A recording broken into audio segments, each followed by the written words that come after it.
नमस्कार, मी अंकिता मोरे. दुधना पोल्ट्रीज मध्ये आपलं स्वागत आहे. आणि दुधना पोल्ट्रीजने ही फीड कॉस्ट 50% कमी केली आहे. कशी कमी केली आहे हे तुम्हाला मी आज सांगते. आपलं मेन इन्ग्रेडियंट शेवगा आणि तुती जे आहे त्याच्यामध्ये काय काय घटक आहे हे सगळ्यात महत्वाचे आहे. कारण आपल्याला लागतं कॅल्शियम, प्रोटीन, कार्बोहायड्रेट.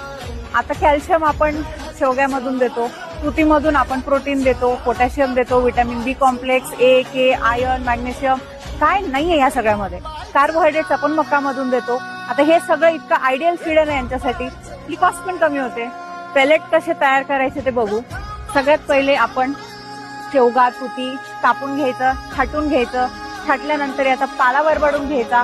पाला कुट्टीमधून बारीक करायचा. भरडा जो मक्याचा आहे तो गिरणीमधून भरडून घ्यायचा. त्याच्यामध्ये डीओसी, अजून फिश पावडर, मक्का 50 kilo, DOC 7 kilo, fish powder 5 kilo आणि 38 किलो आपलं हे जे शेवगा आणि तुतीचा